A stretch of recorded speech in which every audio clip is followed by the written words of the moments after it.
did you miss that deer?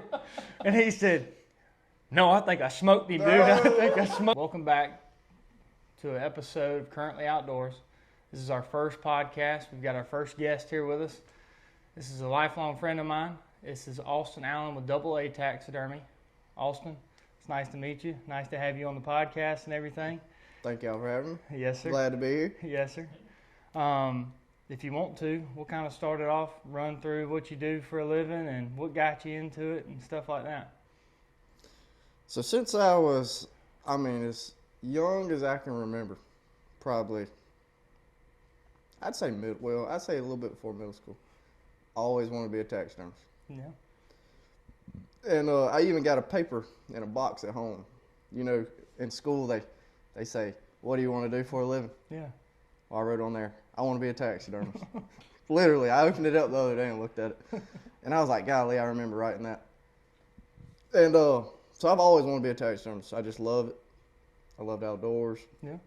I love the animals. Big animal guy. Yeah. I love animals. Yeah. So basically, I've wanted to be a taxidermist my entire life. Okay. And I'm a very hands-on person. Yeah. So I needed somebody to, I needed to go somewhere and somebody show me how to mount something. I couldn't just look it up online and watch videos and, you know what I'm saying. Yeah. Hands-on person. So me and my dad got a lot of deer mounting from probably 10 different taxidermists. Yeah. And there was this guy named Kel Joseph. Yep. Which he did a deer for me, my biggest deer that we're going to talk about later in the podcast. Really great guy. Yeah. Great job what he did. Yeah. Actually, one of my best looking deer I got mounted. And so my dad knew him forever. And then kind of through him, I started knowing him. And then he started mounting all my ducks and all my deer. Mm-hmm. And so one day I asked him, I said, will you teach me how to mount I say a deer, but will you teach me how to mount anything, really? And he was like, yeah, come on in. I'll teach you. Yeah. Whenever you want to come in, I'll teach you. So I was like, all right. Well, I never got around to it. And then, unfortunately, as y'all know, he passed away. Yeah. So at that point, I was like, that's over with for me because he was pretty much the only taxidermist that I knew. Wanted to learn from. Well, that I wanted to learn from, and he was the only one I knew that I feel like would have taught me. Yeah. Good work, too. Yeah, the right way. Yeah, for sure. So at that point, I was like, it's over with. Yeah. So I started working, job after job. And then a buddy of mine, we kind of got to talking. I don't even know how it started. But he was like, man, I want to do taxidermy.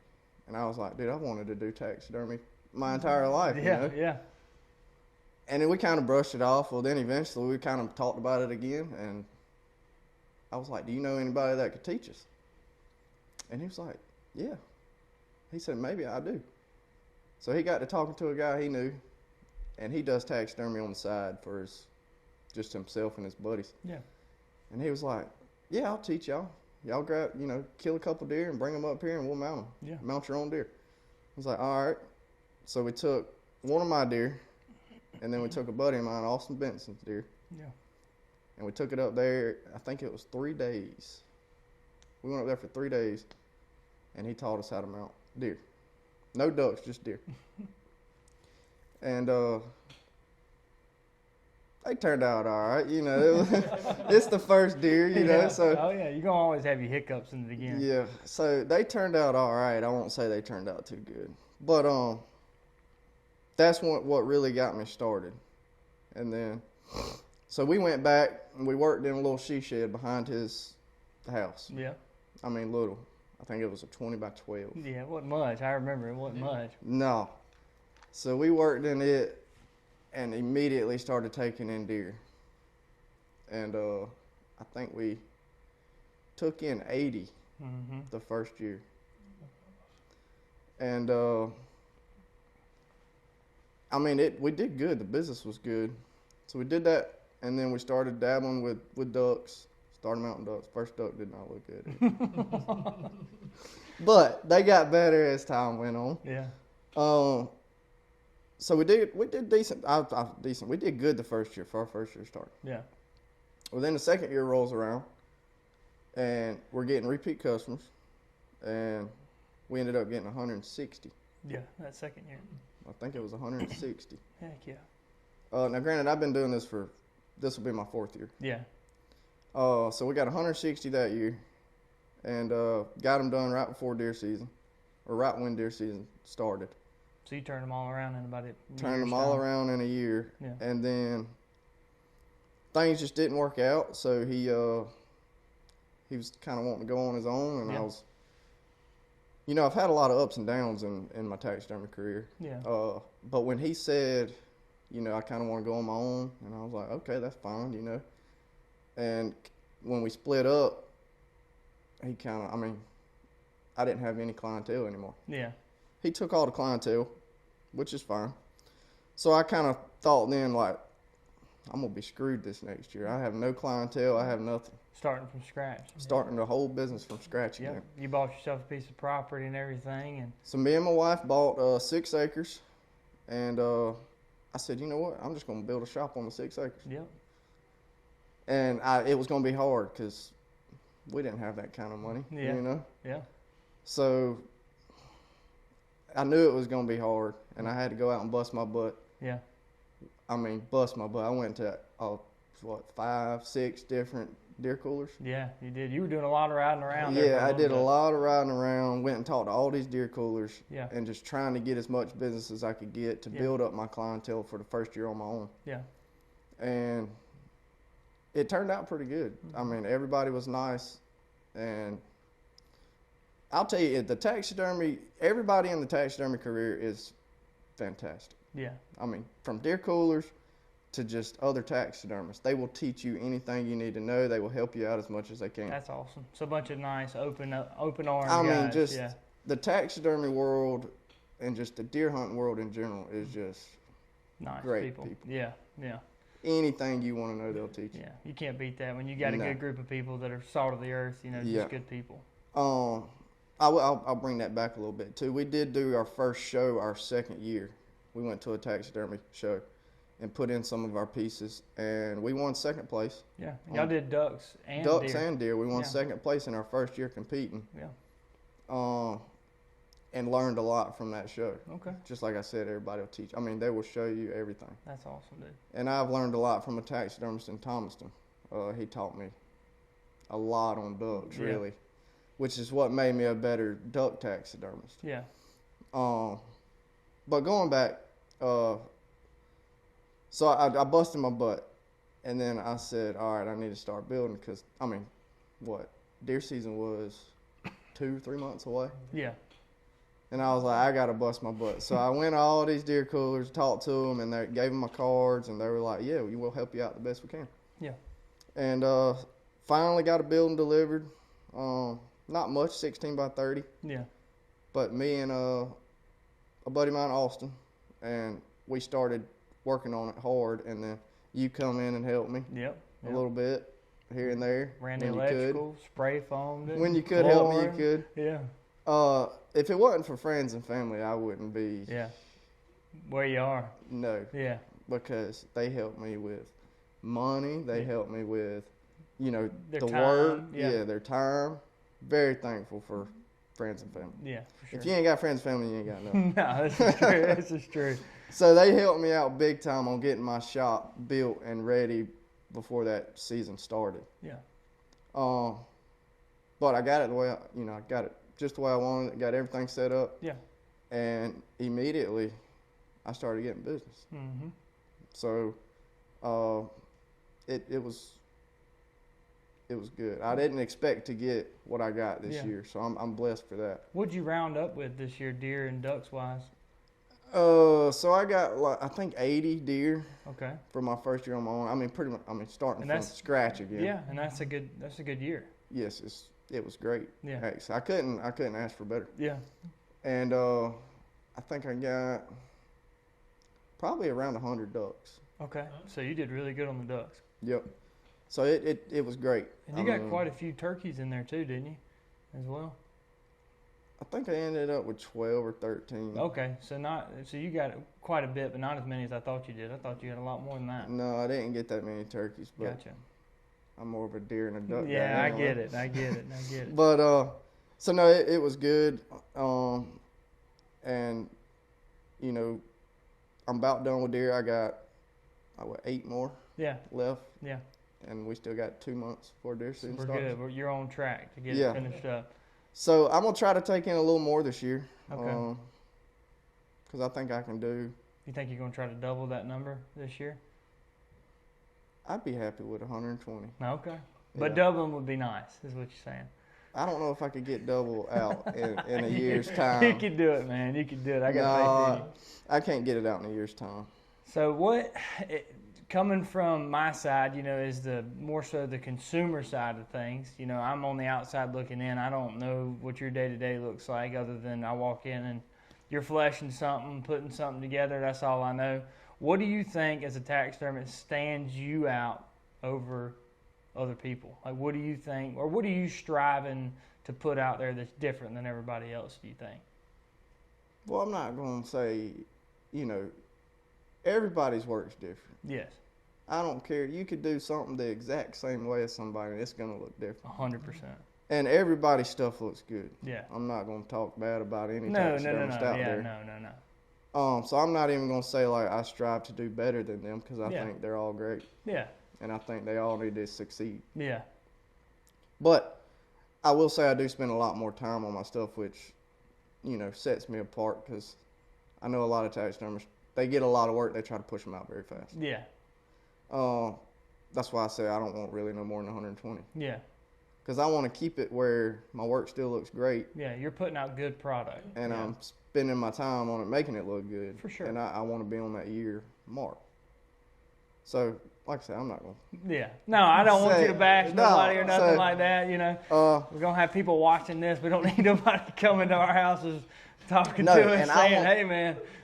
I want every taxidermist to succeed. Yeah. Yeah. And I think my thing is even my buddy. Yeah. That we split up. I hope he succeeds and I hope he does great. Yeah, for sure.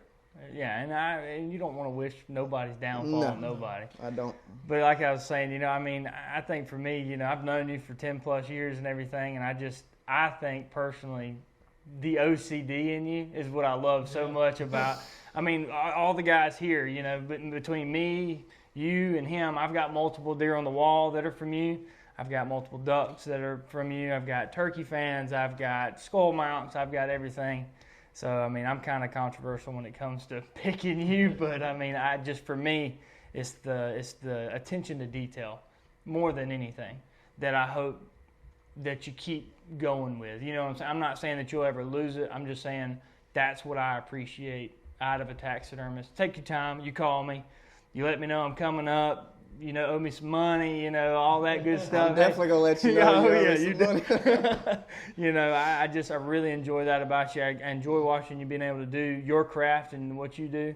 And to me, I like the product that you're putting out. 100%. Yeah, and I can stand behind it with 2 feet. Not just because you're my buddy and all, but. Well, I appreciate it. Yeah, buddy. Yeah, for sure. And I appreciate the work y'all send me out there. Yeah, we try our best. Yeah, hopefully this year we'll get a little more. Hopefully so. Hopefully so. Yeah, we'll hopefully see. it's a good year. Last year was rough. It was. I feel like it was. It was a bad year for everybody. I feel like it was a slower deer season for a good bit of people last year. I got half the deer I got the year before. Yeah. So, with the acorn crop, it was dry. It was super dry around here for us. Very hot. Yeah. No, a lot of acorns. Nobody was. Yeah, they didn't have to go far to eat. So. Exactly. I feel like it didn't get cold really until December, January, February, maybe is when it started really getting cold. I think it's going to be. I heard this year's going to be better. It's going to be cold. I know the summer's been wetter, so that's a lot of rain this summer. Usually the crop's better, which entails for better deer population and stuff like that. Me and you were talking about it yesterday, riding down the road. We've seen way more deer this year on the side of the road. Fawns, bucks, a lot of babies does. too. Yeah. We were riding home yesterday. We probably saw. How many deer do you think we saw on the side of the road the other day? Shoot, probably 20 something. It was insane from his house on a 15-minute drive. It I mean, it was insane A to me. lot. And I looked at him. I said, "Is it me or have I seen a lot of deer on the side I of the know, road right? this I mean, year?" it was crazy. I feel like the population tripled in size since last year. For sure. I mean, I can tell you one thing. We've definitely got more deer on camera this year than we have. I believe so. And that's what me and Austin were talking about, the fawn population around us. I haven't it's seen. Bad. I mean, not bad. It's good. No, but it's really good. But it's a lot. Like, there's been years where I've gone and you see 1, 2 fawns. I've got 3, 4, 5, 6 fawns in one picture with a couple does, and I'm like, oh my gosh. I don't know what changed it. I guess the summer. I don't know. Maybe the rut was better. I don't know what happened, but it's been a. Oh, the rut was definitely better. Oh, 100%. There's some babies out Oh, there. 100%. 100%. But yeah. Yeah, I don't know. It was. Hopefully this year will be better. For sure. I hope so. I hope I'll it's be better for blessed with everybody. anything I get. But Yeah.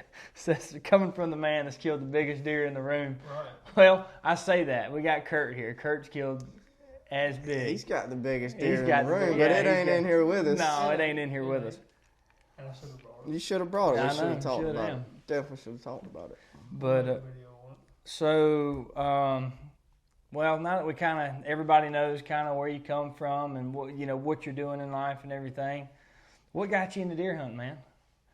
Who got you into it? What you love about it? Turkey. I mean, give us the rundown. So obviously my dad Mhm. got a big part in it. I mean, obviously the biggest part in it. Yeah. Because he's hunted his entire life. Oh yeah. And killed just, back in the day. Just giant. The population was good back then. So, and big deer too. Yeah. They had a bunch of big deer. Oh yeah. And he got me started. Shoot, I don't even know when I started, to be honest with you. I was probably 6. When or you shot 7. your first no, one? I was 8 when I shot my first. Okay, but you saying you got the stand 6, 7 years old? I'd probably say. What was that first rifle choice your daddy give you? Well, what I started out with was a 20 gauge. Really? With the slug? 20 gauge slug. Okay. My Okay. parents bought me a Stevens? Probably. Yeah, a little pump Stevens. Yeah. Okay. All right. No sight, just a bead. And Good to about 25 and a half yards. I was like, I'm gonna shoot my first deer with this. They made me. I don't know if they made me. I just kind of started buying some slugs, and I was like, that's what I took hunting. Yeah. Me and my dad hunted with it. Never killed anything, or I guess nothing really even came in. But I was kind of looking for a buck. I wasn't really looking for a doe. Yeah, be your first deer. Everybody wants a buck for the Yeah. first deer. Yeah. And I was looking for anything really. Heck, it could have been a 2-inch spike. I'd have killed it. Yeah. Which the deer I killed wasn't much bigger. But I think I hit 8 years old, and I took a 35. My dad's 35. Yeah. Pump. Nice gun. I love that gun. He loves it too. It's a great gun. And we hunted. My dad's got 65 acres too, by the way. So that's where I grew up hunting. Yeah. Which we were lucky and thankful to have 65 acres Yeah. to hunt on. Really good land too. Yeah. And y'all still got it now. Still got it Yeah. today, and Yeah. we have killed some big bucks. on Big it. deer have come off of there. Big deer. I Big mean, deer have been 160s, 140s, 150s. So it's been great. But we sat on a place we called a 90 Yep. in a little blind, Oh yeah. a homemade blind at that. Back then we made our blinds. You Yeah. know? And this deer walks out, and I'm like, Dad, there's a deer right there. There's a deer Yeah. right there. He was like, oh, just take your time, calm down, calm down. I ain't killed one yet. I'm excited. Yeah. I said, it's got horns on it. He said, how big? Because he was facing towards me, and he was the opposite way. Yeah. And I said, I don't know, but he's got horns. I want him. He's going I'm gonna home. kill He's, him. he's And he riding in the wasn't. truck. He wasn't but about 50 yards. Yeah. And I shot him with 35, dropped him right there. First deer, 5 pointer. That's A awesome. 5 pointer. That is And I awesome. was excited. I'd still be excited to this day if I killed a 5 pointer. Oh You know man, what ain't I'm no saying? doubt. Ain't no doubt. A doe, anything. But that's when it started, I guess, because that's when I killed my first deer. Then you were hooked. I was hooked. And then I guess when it comes to turkeys, my dad took me, and then a good buddy of his, which is like my second dad. Yeah. I mean, he is my second dad. Oh, yeah. Casey Jackson is a turkey hunting fool. He is now. That joker has killed some turkeys, and he can call better than anybody I know. And he had a piece of property, I think it's like 400 acres. And we'll talk about that in a second. Had a bunch of turkeys. Yeah. I mean, loaded. You could go out there, hear 20, 30, and like 10 or 15 gobblers at a time. And that's the hunting club you're in. That's what I said. We'll talk about it in a little bit. That's the hunting club I'm in now. Yeah. But yeah, he took us, me and my dad, he took us down there, and we turkey hunted, on our 60 acres, which we got a bunch of turkeys out there too, as you know. Yeah. Pretty much kill 1 to 2 turkeys out there a year and still have them. Yeah. But no, we killed a bunch of turkeys with Casey. Yeah. On that property, and Casey has taught me a lot too when it comes to hunting. Yeah. Not just my dad. I mean, even my buddies have taught me stuff. So. Yeah. But no, them two are the two that really got me going into it. I mean, full force. That's awesome. And it's nice to have a second, dad that'll get you out there when your dad can't. Yeah. And he's like, hey, just come hunting with me. Yeah. And I'll tell you, it was early. I think I was in middle school. Uh-huh. And on our 60 acres, we ain't got but like 8 stands, 6 stands. And I had my own stand in the back. It was a double man ladder stand. What we call it? The back hillside. No, not that one. Not that one? No. Okay. You ain't never even seen this stand on. Really? No. Well, dang, that's a long time ago. Yeah, that's a long time ago. It's the one Casey killed his 162-inch deer out of. Oh, okay. So I'm sitting in school. I got a phone at the time. I think I'm in middle school. I think it was like 5th grade, honestly. And I get a text message.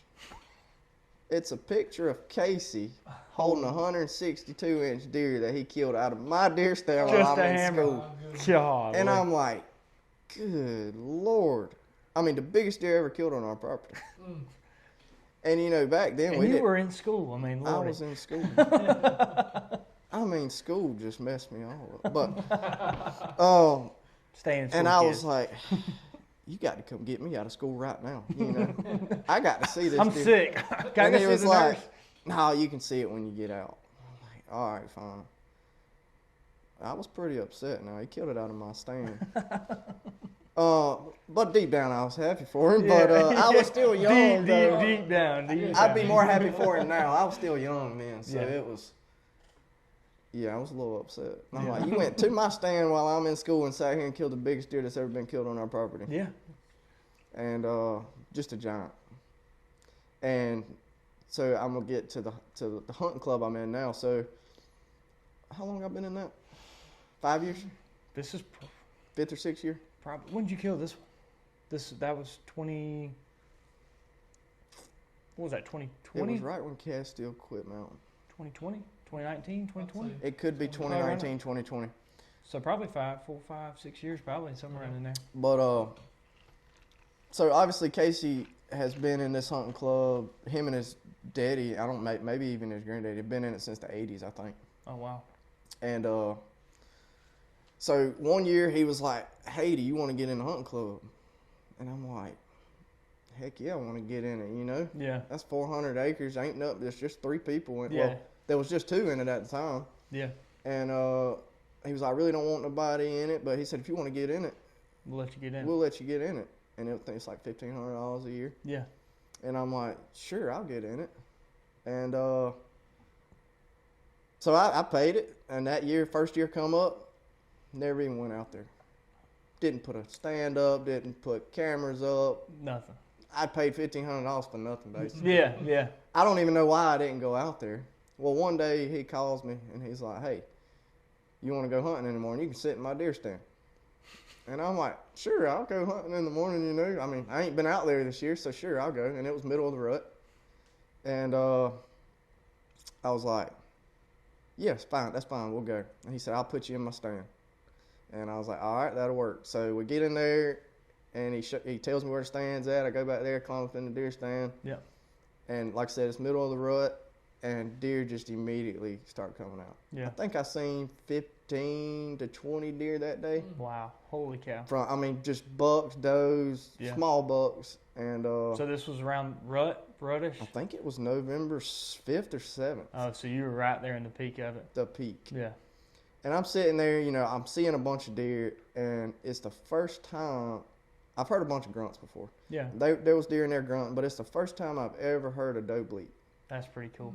And then does was down in the bottom. There's a creek bottom. I'm kind of up from the creek bottom on like more of a hillside. It's not really a hillside, but it's more of a hillside going down to a creek. From the creek, up the hill a little bit, and the does are down there. I can hear the bucks chasing the does. And they're just does are bleating, bucks are grunting, they're running everywhere. And I get out my phone, because it's getting about 9 o'clock at this point. Yeah. I think it was 9:30. Yeah. And I get out my phone, and I'm over here texting Casey. I'm like, this is the best hunt I've ever been on. Like, hearing bucks grunt, hearing does bleat, seeing chasing, seeing 15 to 20 deer. Yep. And I just texted my dad, too. I was like, this is the best hunt I've ever been on. Yeah, I remember getting a text as well. I think I was somewhere. I think I was hunting as well. Yeah, and I'm like, this is the best hunt I've ever been on. And it was about 9, I think it was like 9:20 It wasn't long something. after that 9:20 something, I'm texting both of these. Everybody. Yeah. Saying, this is the best hunt I've ever been on. Like, this is amazing. And I literally put my phone in my pocket, and I just look up. And that deer right there is walking 50 yards in front of me, and I'm like, holy crap, Can't that jerker believe it. is huge. Yeah. And at the time, I was like, that may be my biggest buck ever. And I still thought it was when I killed it. It ended up not being. But I shot him probably 2 minutes, not even 2 minutes after I texted everybody. Yeah. And Casey literally told me, he said, I'm fixing to get down and come get you. Before I even shot the deer. Yeah. When I texted him, said, this is the best hunt ever, he's like, I'm fixing to get down and I'll come get you. Yeah. And I was like, all right, that's fine. And then when I put my phone in my pocket and looked up, he's just walking 50 yards in front of me.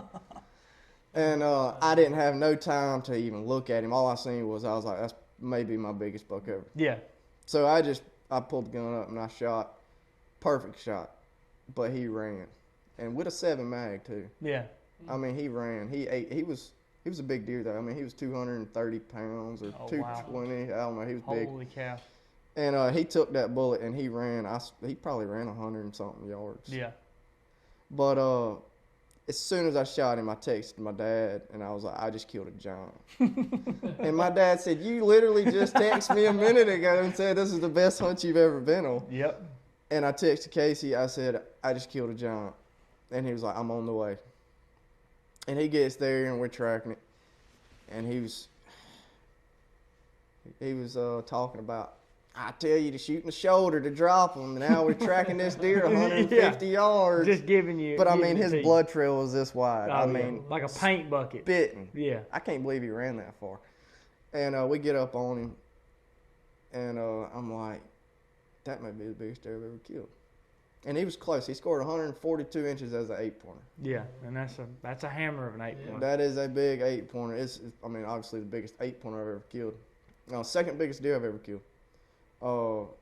So I kind of got payback for him for him killing that 162-inch deer out of my deer stand. He let me hunt his stand, and I ended up. And actually, he told me that's the biggest deer ever killed on that property. Wow. So that's crazy. And you didn't have no camera. You weren't feeding nowhere. I didn't have no cameras. Stands. I think he ran cameras, but he had never seen the deer. That's crazy. And I think later he said he thought he might have seen had the deer on camera the year before, but he wasn't 100% sure. Well, take it back.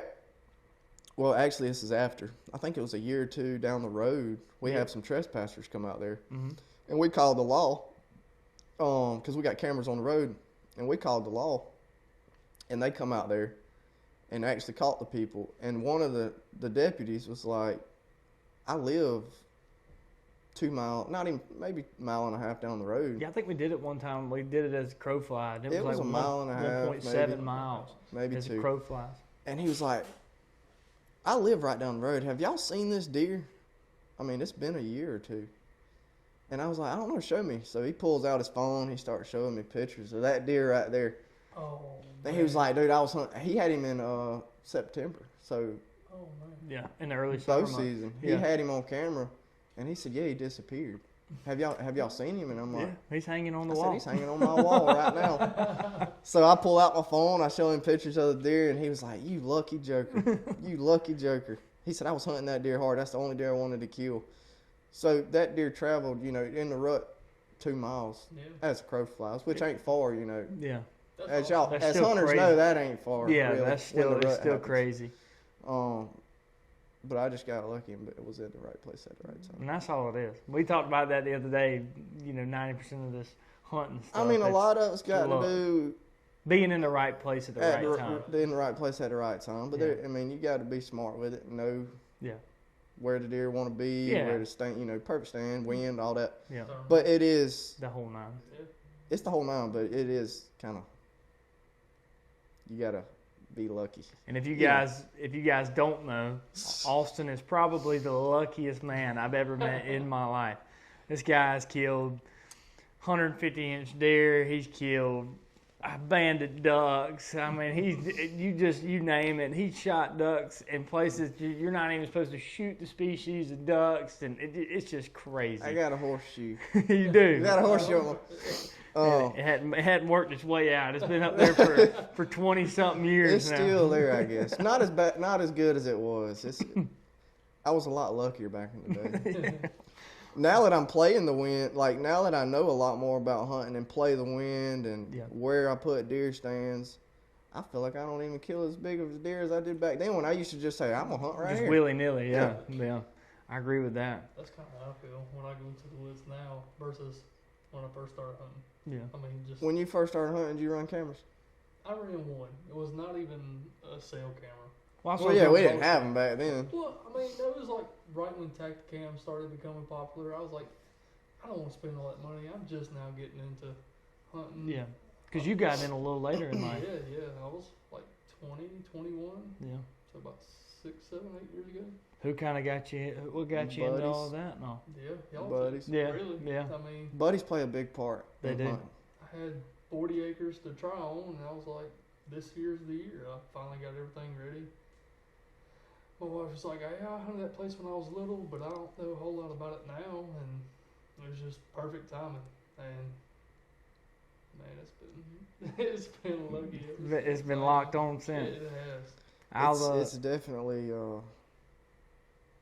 it's an adrenaline rush. Once you get that first adrenaline rush, it's over with. Yeah, it's over with. I'll never forget. I got a phone call. I'd taken Kurt turkey hunting for the first time, and we got done turkey hunting that morning. Went our separate ways. I went and ate breakfast and everything. And mid morning, early afternoon rolled around, and I told him, I said, if you get froggy, I said midday is your best time. I said it's probably my favorite time to go out and shoot a turkey.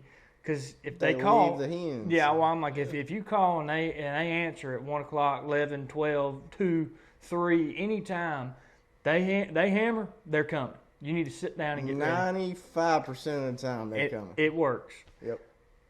And sure enough, this joker called me and goes, I went down there and scratched on that doggone pot call, buddy. And this joker went, oh. He said, next thing I know, here he comes. Coming down through the woods. He said, I rolled him, Whit. I rolled him. And you were by yourself. By Yeah, I was, itself. man. By That itself. was your first turkey? That was my first turkey. Man, That's awesome. That was 2 years ago. Yeah. That's awesome, Yeah. too. By yourself, first turkey. You can't beat it. No. Man. Cannot beat it. That's what, man, They just fired up on midday. I mean, it's they, awesome. there are no hens, and when they hear one, they're like locked in. Oh, I'm every coming. time.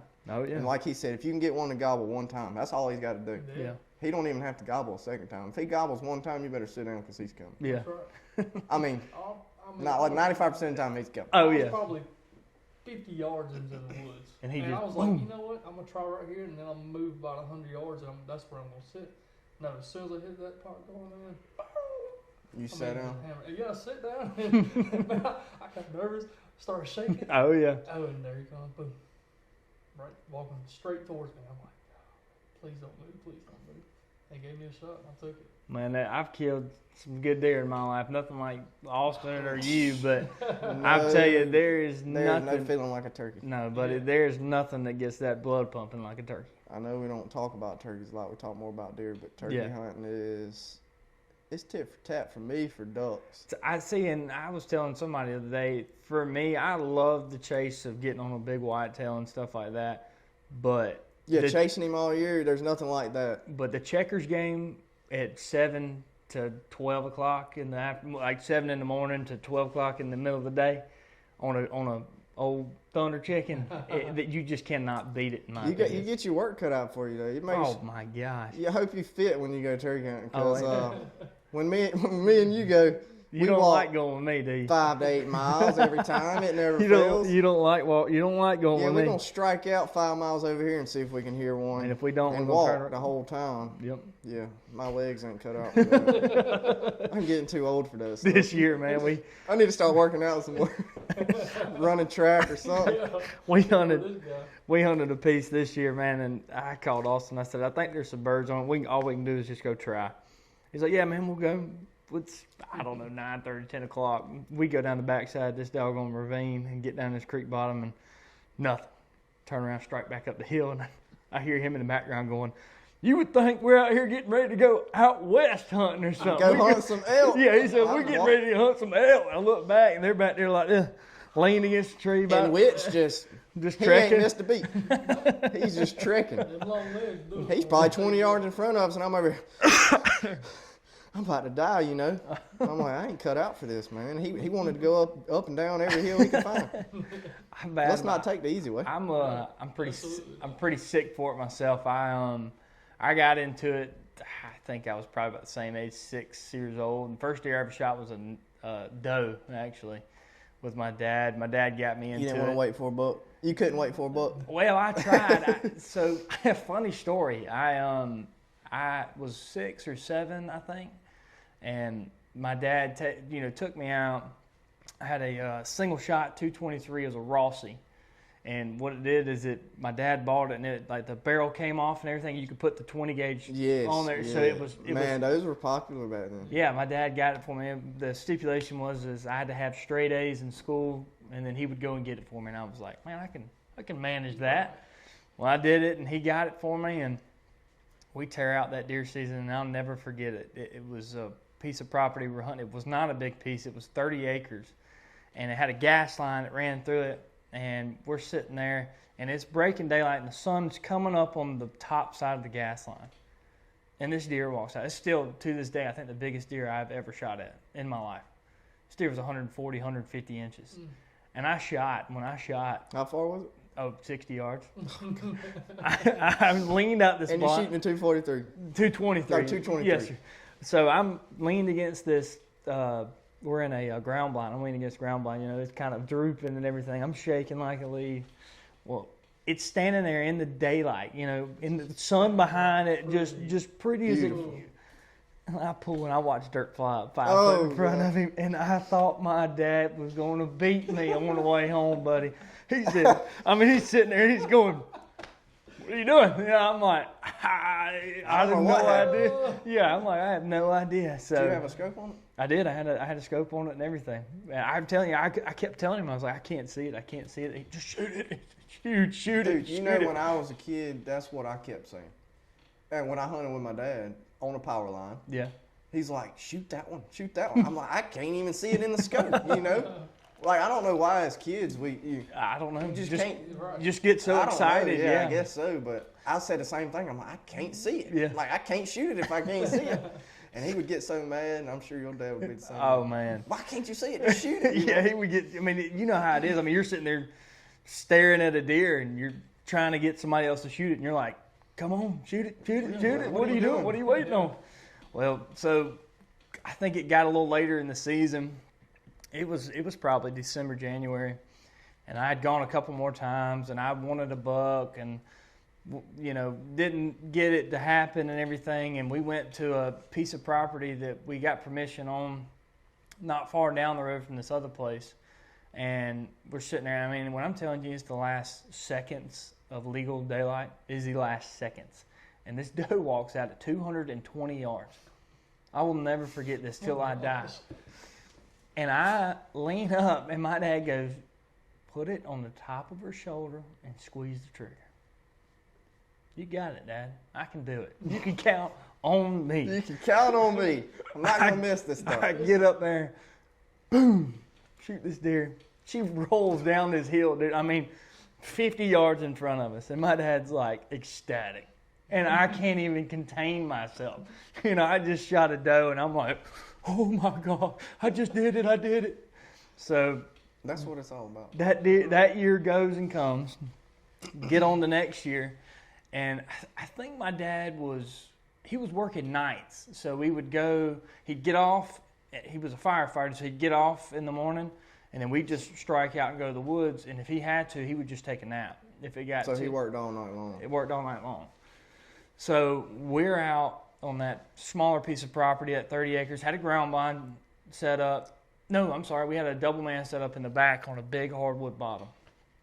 And a bunch of rut activity going on. Saw a couple spikes and everything. Just nothing I was really crazy about. You know, I'd done shot my first deer, got my jitters out. This year I don't think you got your jitters out. No, I still don't have my jitters. No, I still don't have my jitters out. So just makes it a little easier. 9:30 rolls around and my dad's like, son, I'm tired, I'm beat. Time for us to go to the house. I need to go get me some sleep. You know, I got 48 hours off. Let's hit it. All right. We get down and we strike out down this trail and we're 40, 50 yards down this trail. Ladder stands right behind us. I look down the thing and there's a 9-pointer standing 60 yards walking to us with his nose on the dirt. And my dad gets down on one knee and does this number and this and puts it on his shoulder and goes, squeeze the trigger on the middle of his chest. Boom! Well, he strikes out to the right, hauling butt. And I'm like, I missed. You know, I'm just distraught. I missed.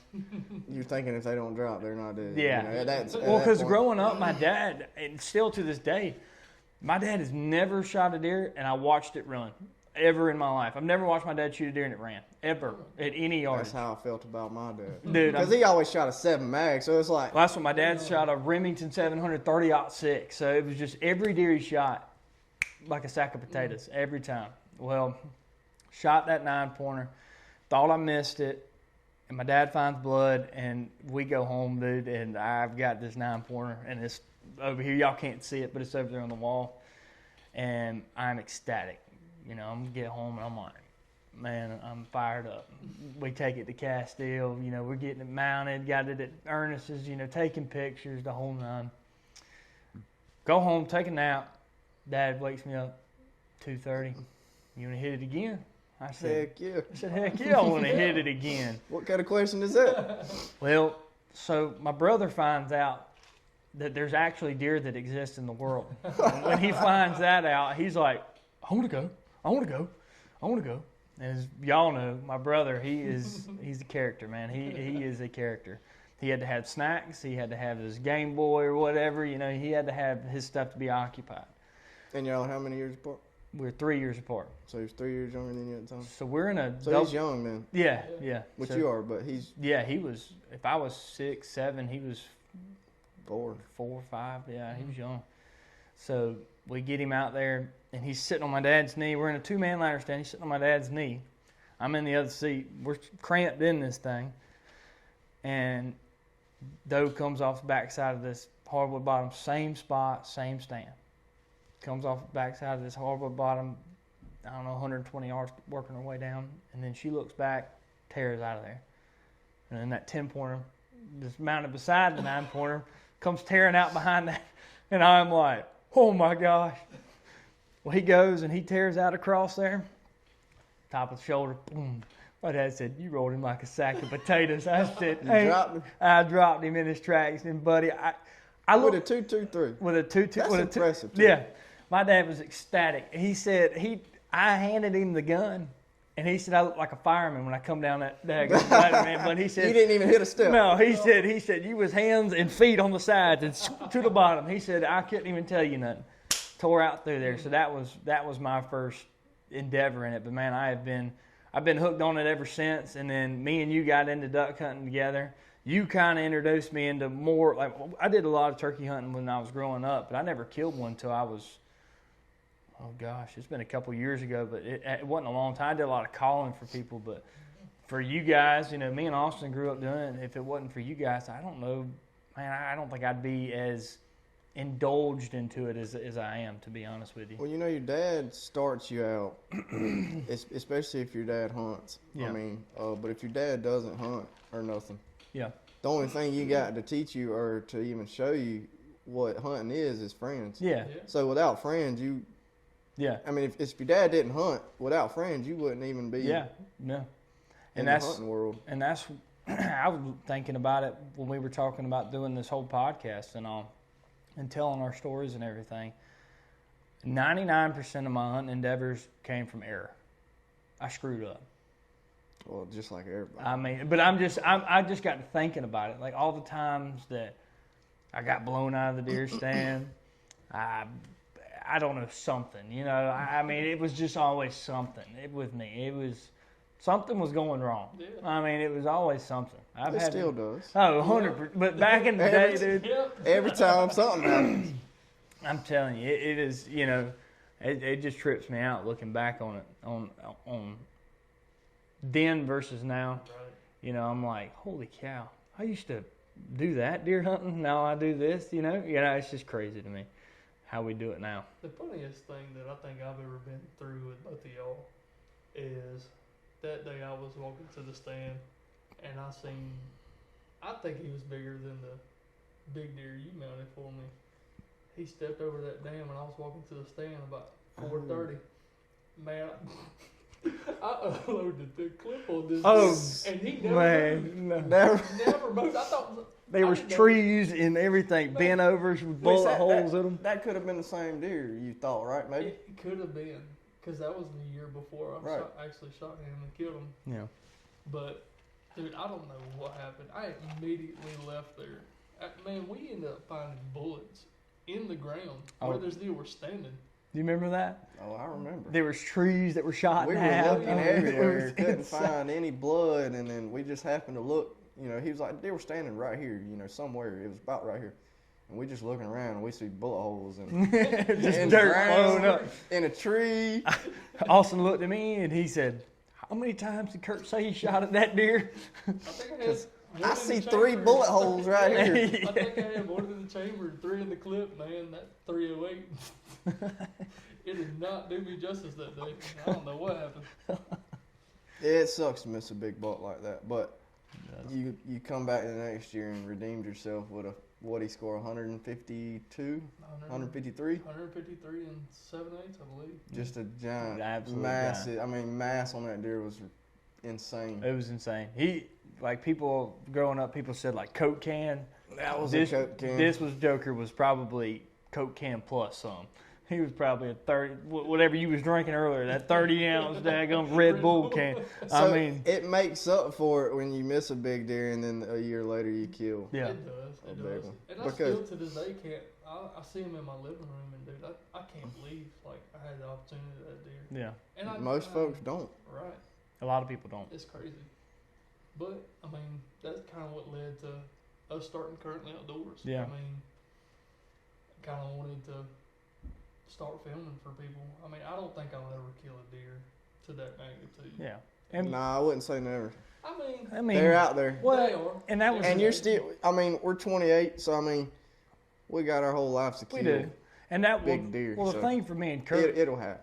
Well, the thing for me and Kurt was starting this was just a bunch of average Joes that have families, jobs, the whole nine, and we're just out here trying to spread what we're doing. Just It's a all bunch of about funny guys. spreading it and having a good time doing it. That's it, That's right. and that's what Kurt made a comment the other day. And keeping the memories, Yeah. video and the memories. That's what I was gonna that you're say. making. Kurt the other day looked at me and he said, "What if we never get, big or anything like that? What if we don't ever get any views?" I said, "Well, when we're 50, and people ask what we did in our 20s, we could tell them to go hit the Currently Outdoors on YouTube." That's right. Might not have many views on there, but it's We're- a memory that we're you on can go there. watch. That's it. And have for the rest of your life. So that's all you need. That's you it. know, About 2 weeks ago, because me and him got talking about that, I was like, I'm going to go on the channel. I'm going to watch our stuff from last year. And, dude, I mean, just that. It fires me up. Dude, you're right.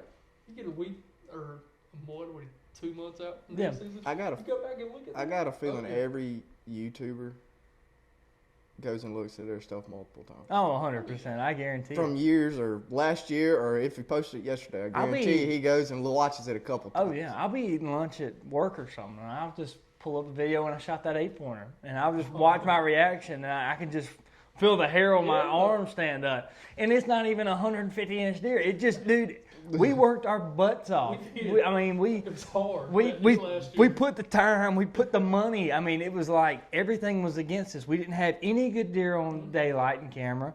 We didn't have the spots that we thought we were going to have. It was, you know. Well, he was the best deer you had on camera at the time. He was the best deer I had. But out of nowhere, I'm sitting there, and Kurt don't have any contacts in, and I go, there he is.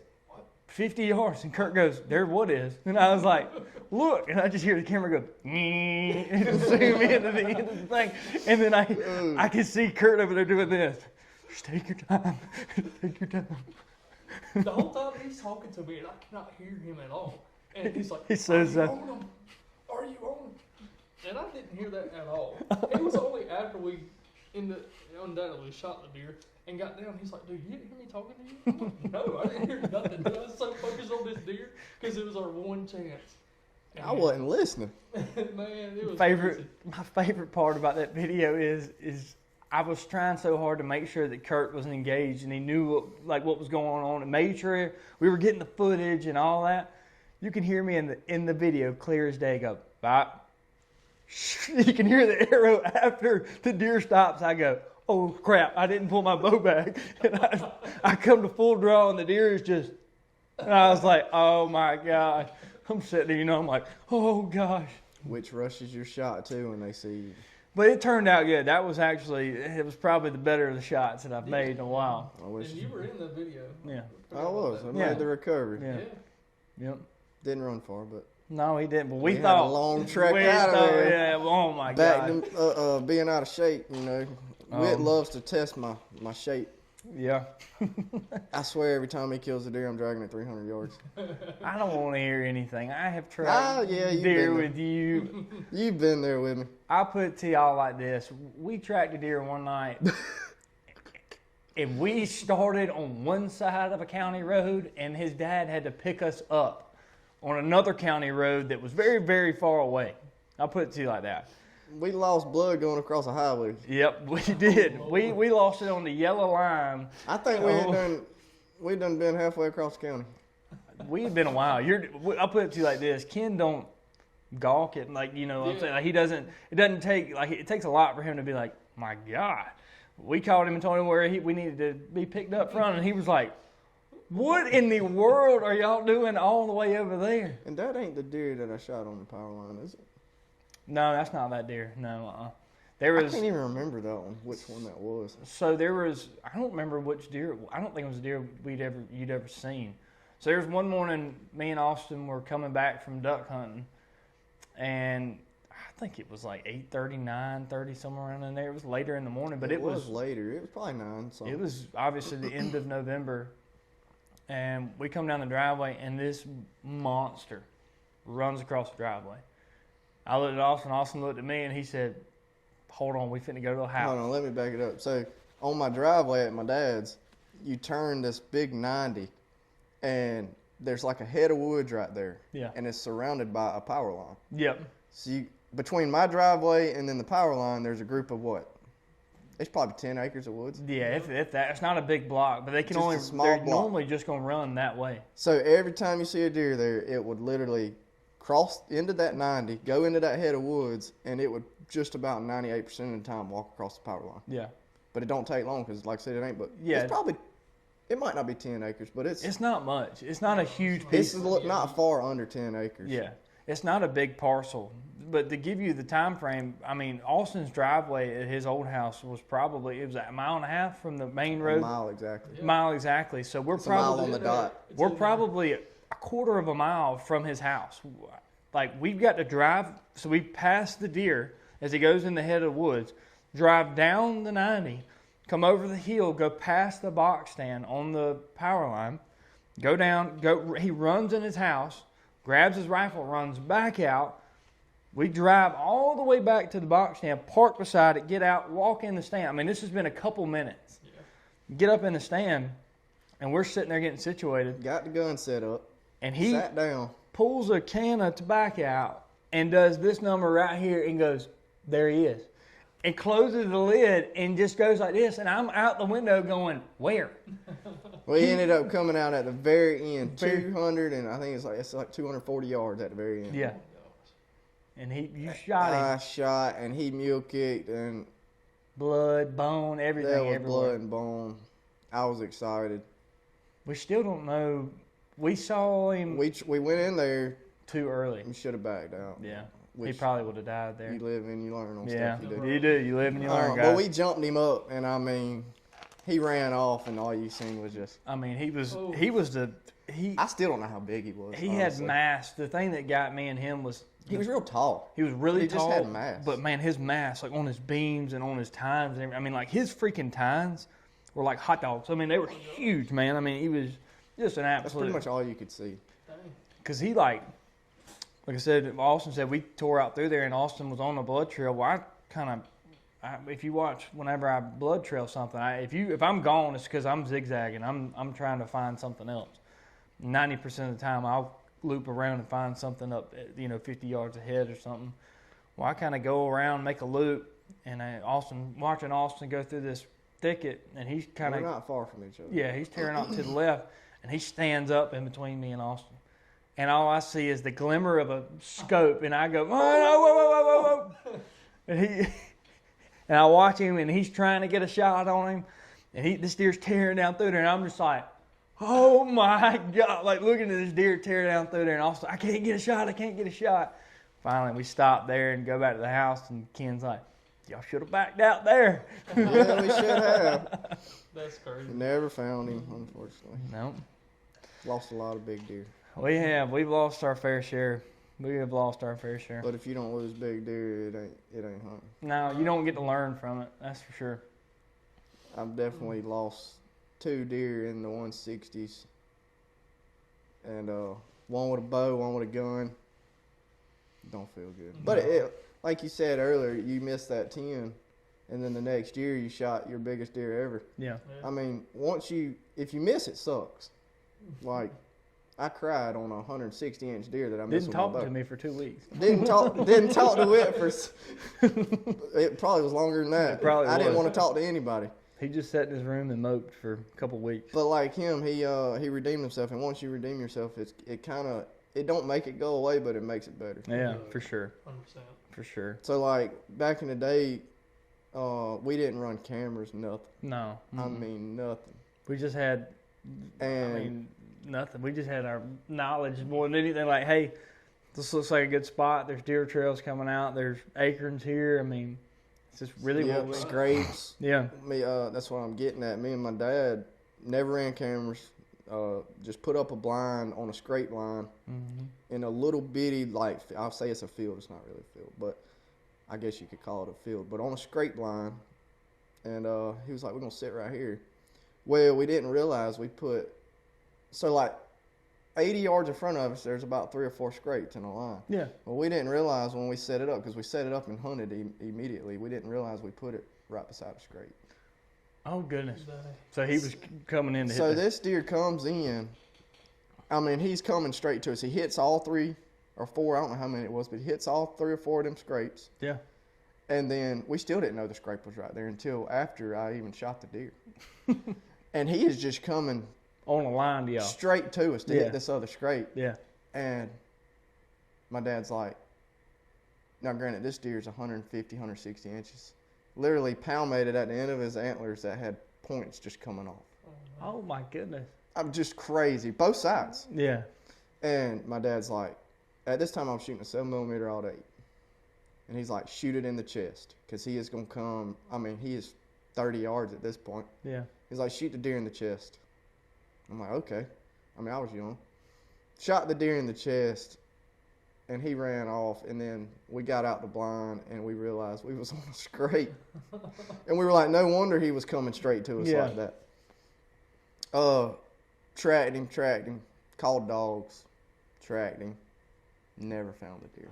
What do you think? Just hit low brisket or something? Or either side, maybe. Might have Side just- of the brisket. Yeah. I don't know, but it was the biggest deer, and at that time probably would have been the biggest deer killed on the property. Even over that one? This that was 16? before Casey killed that deer. Oh. This was a long time ago. Gotcha. And a few years later is when I killed the biggest buck of my life. So it's like it redeemed itself. Yeah. I felt terrible when I lost that deer because I was so young, but then a few years later you kill the biggest deer of your life and it makes up for it. Yeah. But you still don't forget it. Oh yeah, you never forget it. It's in, just like you talking about the exact details and features of the deer. I mean, you never forget No, it. you won't forget it. You will not. Even the 16 pointer I shot, and I knew I didn't kill that deer. I mean, I seen it with a compound bow, shot over its back at 20 yards, Yeah. split its back wide open Yeah, sure did. on like second day of bow season. Been watching that deer all season. Yep. Probably 160 something inch. Was it 16 pointer? I don't remember. He had 16 stuff pointer. everywhere. And knew as soon as that arrow left and it hit his skin his back, I wasn't gonna ever find that deer, and he showed back up. Yep. This was the next He night. showed up like 2 or 3 more times. I've never seen him again in daylight. Yeah, in daylight. Yeah, and it was like one day it was like pouring rain. That's the deer I cried over. That would have been by far the biggest deer I've ever killed. Yep.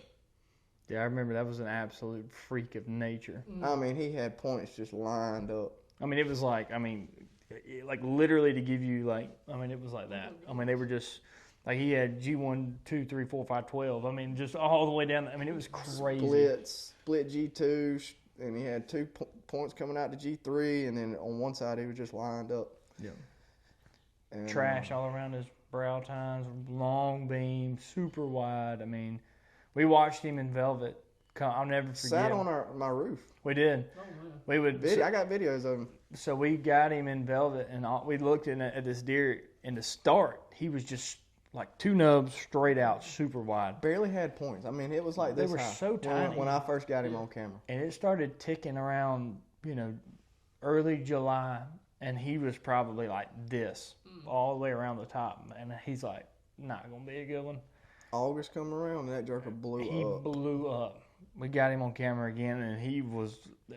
His tines weren't long. That was the thing about They him. were probably 9, 8, 9. They weren't super long, but he just had a mess of them, man.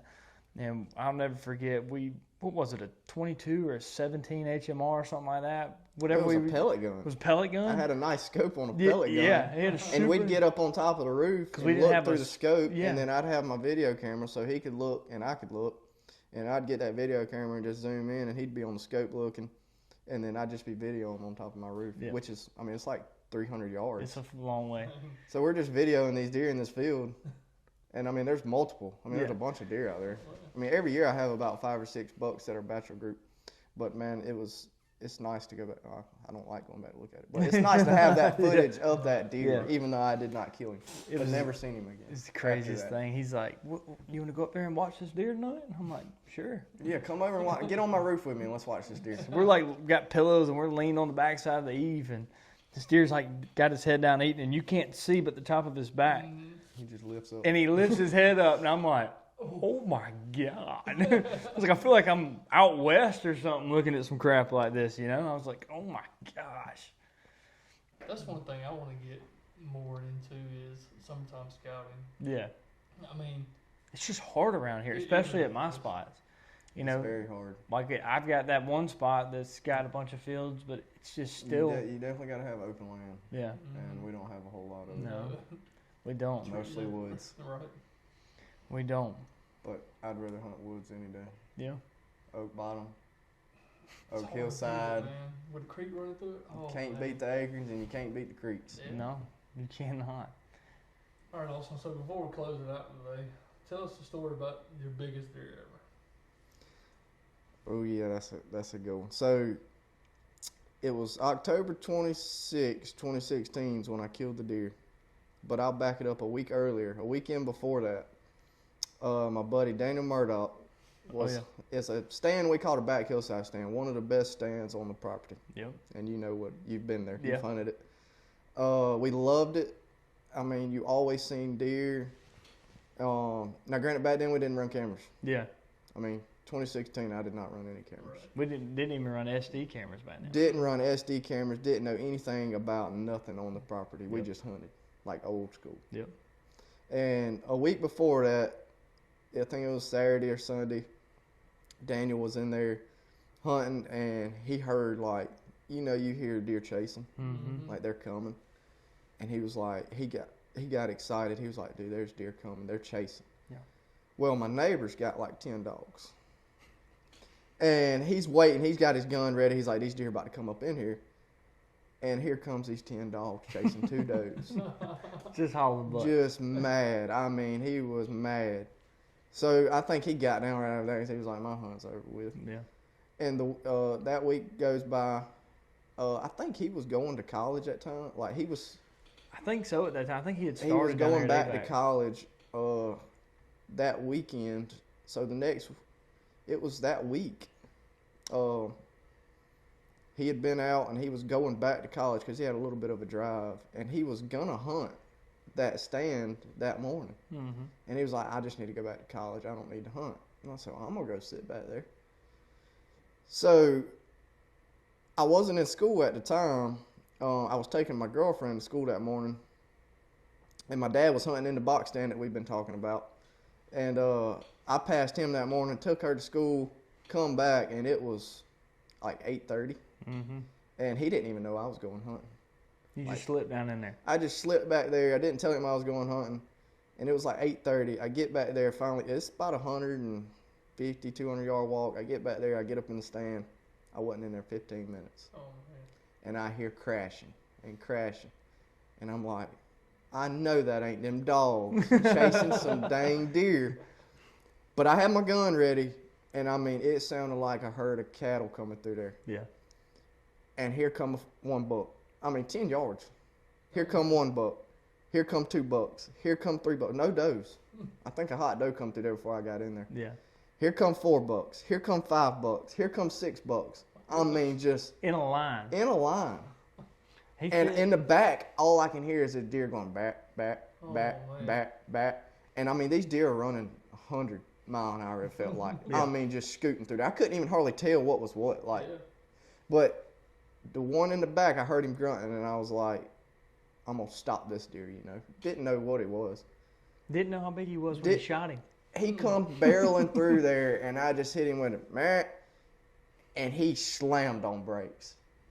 And I mean, stopped immediately, and I dropped him right there. Oh, man. At about, it was probably about 30 yards, but he was the last deer in that line of bucks, and he ended up being the big. Didn't know what he was when I shot him, but he ended up being the biggest buck in them line of bucks. You didn't know what he was till you got down and put your hands on him. I called my dad because he texted me and said, "Is that you?"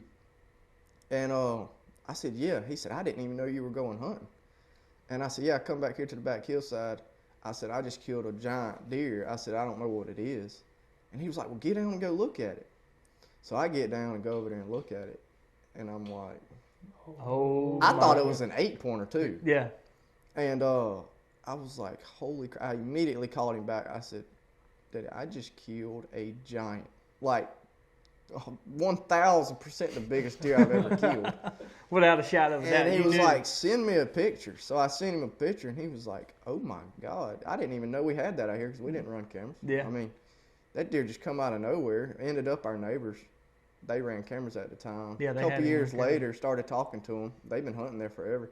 And he ended up having pictures of that deer that year I killed it. in velvet and everything. In velvet and everything. So Yeah. I got pictures of him now. But I called Daniel because this is about to be a couple 100-yard trek out of here across a creek. Yeah, yeah. A And I big called creek. Daniel and I'm like, "Hey, where are you at right now?" He said, "I'm headed to college." And I said, "Well, I need you to not head to college and come help me drag this deer out." I said, "It's massive." And he was like, "Yeah, you know, you playing with me." Well, he gets there and we go back there and he's like, "Holy crap. That was one of the worst trek out of the woods I've ever been on." It's a rough trek down It through there. is, because it 'Cause is downhill. You come off a hillside, go down in the bottom, cross a creek, and then you come back up a long hillside. It's a trek. Back up a long hillside. Yeah, it was rough. And But that creek bottom. I he mean, it's skipped steep. college. He skipped college. Well, I won't say skip college. He skipped driving to He college delayed his drive. Yeah. to come and help me drag that deer out, which I'm so thankful for because I wouldn't have got it out the woods. But he ended up scoring 147 and I think in 3/8 or I think something. it was right at 3/8, I think. 147 and 3/8, biggest deer I've ever killed. Yeah. Like you said, we're still young, man. Yeah. We're still young. Mind you not, me and him were good friends and everything, and I was in school. I was in school. I like to get out of school and go hunt every now and then. You know? He texted me, and he's like, "Man, I shot a giant this morning." And he sends me a picture, and he's holding it, and I'm like, "Oh my gosh!" Well, I never saw the deer in person. Never saw him. You didn't see him until he got mounted, did you? I didn't see him until he got mounted. So he calls me, and he goes, "Hey, Kale called. It's ready. You want to ride down there with me and see it?" Mm.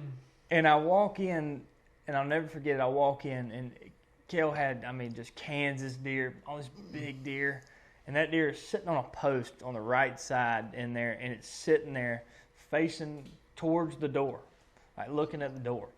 And I walk in, and I'm like, holy crap, Austin. He was like, I told you, he's the biggest deer of my life. And I was like, that is, the prettiest, most symmetrical chocolate rack 10-pointer. We'll put a picture of him with Austin and everything for you guys to see.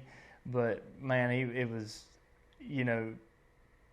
as a kid growing up, that I didn't shoot very many big deer. This guy was like freaking Michael Waddell or something growing up. I don't know. That's all the luck too, because we never ran cameras, never even knew what was there. We're just hunting. I mean, just being in the stand at the right time. Which is, I kind of feel like that's what we did nowadays. Which I love cameras and all. I like to see what I got, but I love knowing what you don't have. I do too. I was gonna say, me and Kurt talked about that some too. There was nothing like the nostalgic of going out and not knowing. And you're just sitting there, and then bam, you got to judge a deer in 20 seconds on the hoof. Two of the biggest deer I've killed, we talked about, never even knew they were there. And it's like when they show up, you're like, oh my gosh, holy crap! Yeah. You know? And then makes it that much better. Well, like you said, you get these guys talking about aging and scoring and stuff like that. You didn't know how big neither one of them were. You just shot what you thought was a good deer. Yeah, exactly. So, which I knew how big that deer was. That may be the biggest deer I've ever killed. But that deer, I did not know what it looked like. Yeah. I thought it was an 8-pointer, 120 inches maybe. Yeah, because I remember when you called me, you were like, I didn't even know. I just picked the biggest one out of the bunch out, I think. Well, I didn't have a choice, dude. They were running so fast, man. Just combine. And I was like, I heard that one grunt, and I was like, I'm just going to stop him. And he was the last deer in that line. That is crazy. It was crazy. Man. It was one of the craziest hunts I've ever been on. That is insane. And it happened in 15 minutes. Yeah. And I've had my fair share like that. I feel like if you've never had a crazy rut story like that, you've just never been in there and doing it, man. I've had so many times where it's just nothing nothing to something. Like where I hunt now, I took a friend of mine, y'all know Hunter Brolin, and he's didn't grow up deer hunting and everything, and I tried to get him out there and take him out there. And at this point, I'm sitting on the ground at this place, and I had a piece of burlap on an old fence. You remember this? I had it on the barbed wire fence. I laid it over, and I would sit on the ground. That's how I'd hunt over there. That begs. Mm-hmm. And I didn't know that. Yeah, that's how I started hunting over there. Man. And I took Hunter, and I'll never forget it. There's a buttload of does just sitting in there mulling around, and it's about the same time of year because my favorite time is Halloween to be in the stand. It's my favorite day, Halloween. And it's a good time. I shot that deer October 28th. So I love that October, the end of October, early November. But I'll never forget there was like 7-8 does just sitting there eating, and they all turned and cut and looked at the woods, and this 10-pointer walks out. Just a giant. And I look over at Hunter, and Hunter looked at me, and he's like, shoot him. And in my brain, I'm like, well, I've shot plenty of my fair share of deer. I was like, that would probably be a really big deer for me. I was like, but wanted him to shoot it. Well, I handed him the gun, and I turned to proceed to focus on this deer, and I look back over, and he's going, and finally, I get the gun set up, and I'm having to drag him to the gun, and I'm going, just take your time. Well, I don't want to screw it up, man. And this deer is just sitting there, just looking, running these does around. Well, finally, I'm like, bop, deer stop, and this deer's 80 yards. And same thing. I know how my dad felt. Dirt flew up 5 foot in front of this deer, and I looked at Hunter and I said, did you miss that deer? And he said, no, I think I smoked him, dude. I think I smoked him. Lord. Good grief. But yeah, man. Needless to say, he did not smoke. No, he did not smoke him, no. We looked and looked and looked. I didn't find anything. Like me, I will never, bullets in the ground. I'll never let Hunter live that down. It happens to the best of us. It does, it does. I've missed my fair share. If you can sit here and tell me you ain't missed, Or wounded or something. wounded, a big deer, or any deer for that matter, you're lying. Yeah, through your teeth. You are lying. Through your teeth. But Because it's bound to happen. yeah, it is.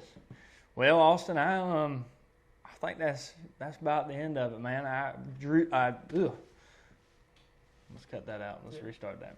All right, awesome. All right, Austin. Really appreciate having you on in our episode with our first podcast and everything. I greatly appreciate it and everything, man.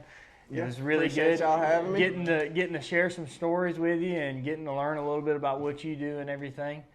And for you guys out there, we really, really appreciate you guys. If you can, get with us.